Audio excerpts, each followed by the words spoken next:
On July 20th, 1969, the U.S. was able to break barriers and put a man on the moon, but before they could do that, they had to overcome many challenges.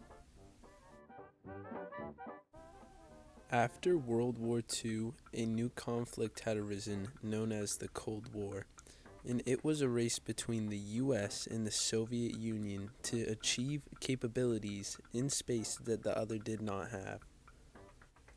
On October 4th, 1957, the Soviet Union launched Sputnik, which was Russian for traveling companion, and it was the world's first artificial satellite, and it led Americans to believe that the Soviet Union would be capable of putting a nuclear warhead into U.S. airspace.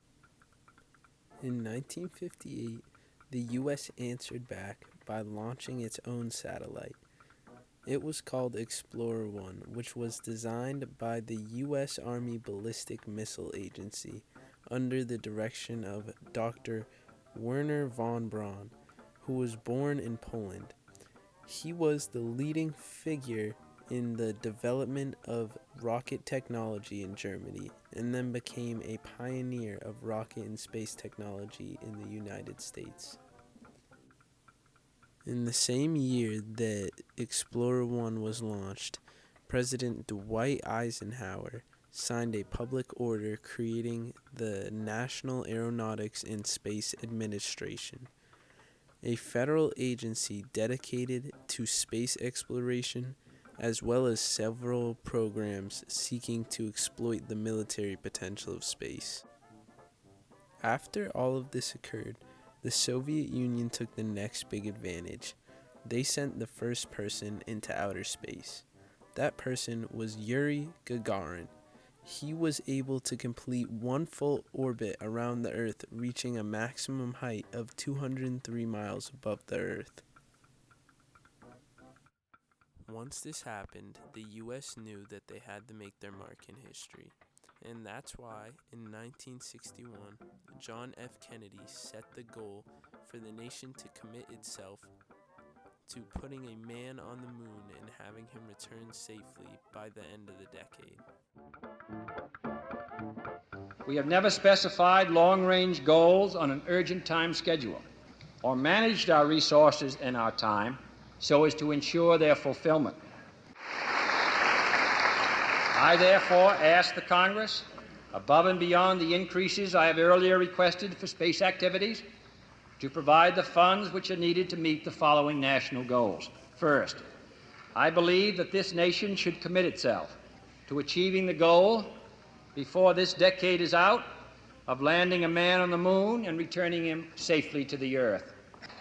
No single space project in this period will be more impressive to mankind or more important for the long-range exploration of space, and none will be so difficult or expensive to accomplish. This paved the way to the Apollo program being created, and the Apollo program was designed to land a person on the moon and bring them back safely to Earth. In 1967, the Apollo program was running a flight test that was the first mission with a crew. It was Apollo 1. In the test, tragedy struck the Apollo program when a fire in the space capsule killed the 3 astronauts that were present in the Apollo 1 mission. After this tragedy hit the Apollo program, they were faced with quite a bit of backlash. The reason why was because they were having a lot more safety problems than there should be, and there were a lot of things that needed to be done to resolve the problems before the Apollo program could move forward. It ended up being more than 18 months and extensive redesigns before NASA was ready to do any more crewed missions. All the missions that followed Apollo 1 up to Apollo 11 did things like conducted tests on the long-term effects of being in space and made sure that with the spacecraft that they had that they would be able to achieve the next big goal. When the time came to achieve the goal, NASA was ready with all the testing they had done. they were going to make it happen. And on July 16th, 3 astronauts were ready to take the risk to become the first ever on the moon. When Apollo 11 launched, so many people were eager to see what was going to happen.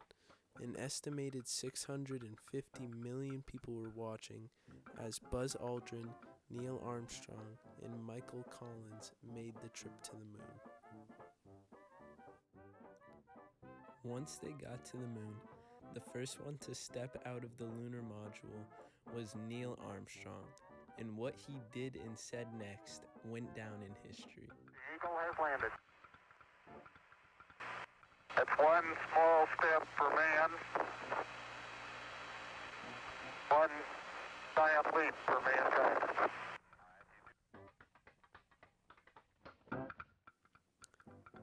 After landing on the moon, the mission wasn't quite over.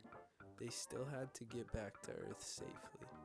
The astronauts Buzz Aldrin and Neil Armstrong had to get into the lunar module and connect to the command module, and once they did, they were on their way home. After a successful return to Earth, the Apollo 11 crew was quarantined for 2 weeks in fear for lunar diseases.